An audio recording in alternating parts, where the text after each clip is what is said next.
कर लेते हैं अयोध्या की कि वहां पर जो चढ़ावा चोरी का जो मामला है, जो तूल पकड़ रहा है, उसके बारे में बताते चले कि अयोध्या में श्री राम जन्मभूमि मंदिर के चढ़ावे में जो कथित अनियमितताएं हैं और गबन मामले में नामजद सभी 8 आरोपियों को अदालत में पेश किया गया है। कल मुहर्रम के अवकाश के चलते आरोपियों की जो पेशी थी वो special remand magistrate Nivedita Singh की अदालत में हुई। अदालत ने सभी आरोपियों को 14 दिन की न्यायिक हिरासत में भेज दिया है और साथ ही पुलिस ने फिलहाल आरोपियों की रिमांड नहीं मांगी है और अब इस मामले में सोमवार को फिर आरोपियों की जो पेशी है वो होने वाली है, जहां पर पुलिस आरोपियों की कस्टडी रिमांड की मांग कर सकती है ताकि उनसे जो आगे की पूछताछ है वो की जा सके।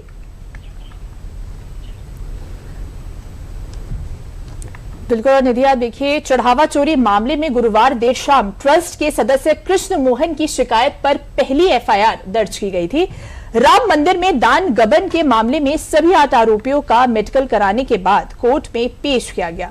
सीजेएम कोर्ट ने सभी आरोपियों को सोमवार तक में रिमांड दिया है। इन आरोपियों से 79,85,000 रुपए की बरामद भी किए गए हैं।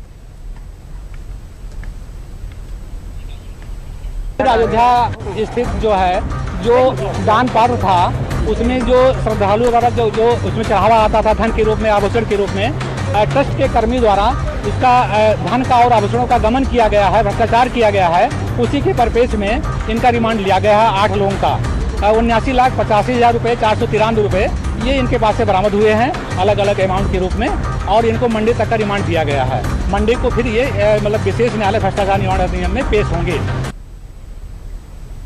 और बरखा इससे पर और अधिक जानकारी ले लेते हैं। हमारे साथ जुड़े हमारे संवाददाता विकास सिंह जी। विकास, स्वागत है आपका। विकास, बताएं कि जिस तरह से जो 8 आरोपी हैं उनको कोर्ट में पेश किया गया, तो क्या कुछ जो आगे की कार्रवाई है वो की जा रही है? विकास,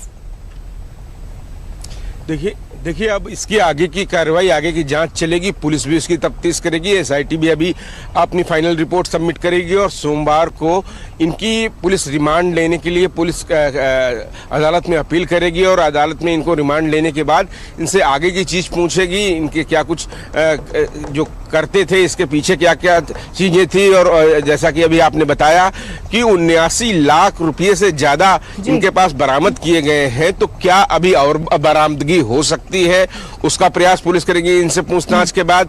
साथ साथ इस जांच में जो अन्य लोग जिनके नाम कहे जा रहे हैं, क्या वो भी, उनकी भी गिरफ्तारी की जरूरत होगी, ये चीज तय की जाएगी। साथ साथ एसआईटी ने जो तमाम सारी रिपोर्ट दी है उसके आधार पर आगे की कार्रवाई अब पुलिस करेगी, लेकिन फिर भी हमें एसआईटी की फाइनल रिपोर्ट का इंतजार करना होगा। उसमें तमाम सारे और तथ्य निकलकर सामने आ सकते हैं, क्योंकि एसआईटी ने जो भी पड़ताल की थी उसके सबूत साक्ष्य इकट्ठा किए थे, उसी के आधार पर यह एफआईआर कराई गई है। आगे की कार्रवाई इस एफआईआर के बाद इन 8 आरोपियों से पुलिस रिमांड में जब पूछताछ करेगी तो और सारी बातें निकल करके आएंगी। इनको जो लोग प्रश्रय देते थे, किन कारणों से इनकी वहां नियुक्ति हुई थी, वो सारी चीजें निकलकर सामने आएंगी।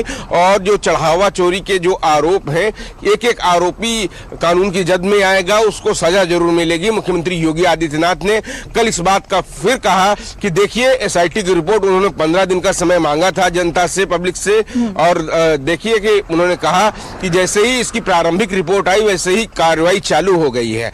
अब फाइनल रिपोर्ट आते आते सभी पर शिकंजा कसा जाएगा और चंदा चोरी के आरोप में जिस लोगों के हाथ हैं उन लोगों को सजा दिलाने के लिए पुलिस काम करेगी। बिल्कुल, उनको बख्शा नहीं जाएगा। बिल्कुल विकास, देखिए, अभी आपने जैसे बताया कि 80 लाख रुपए भी बरामद हो चुके हैं, क्या आगे भी आशंका है कि और बड़ी रकम भी बरामद की जाएगी? जी बिल्कुल, निश्चित रूप से इस मामले पर एसआईटी ने जो तथ्य रखे हैं उसके आगे अब पुलिस काम करेगी। इन लोगों से अभी जो ये 80 लाख के तकरीबन बरामदगी हुई है, इससे ज्यादा की बरामदगी हो सकती है। और साथ साथ इनके पास से शायद में जेवर हो या इनके द्वारा खरीदी गई जो संपत्ति है, उन सब चीजों का भी ब्यौरा इकट्ठा किया जाएगा और पुलिस आगे चलकर उनको अपने कब्जे में लेने के लिए काम करेगी। जी, बहुत बहुत धन्यवाद विकास से इतनी जानकारी देने के लिए। तो बरखा, देखा जिस तरह से जो बड़ी रकम सामने आ रही है, आशंका है कि और भी ज्यादा जो रकम है, जेवरात हैं, वो भी आ सकते हैं सामने। बिल्कुल दीदी।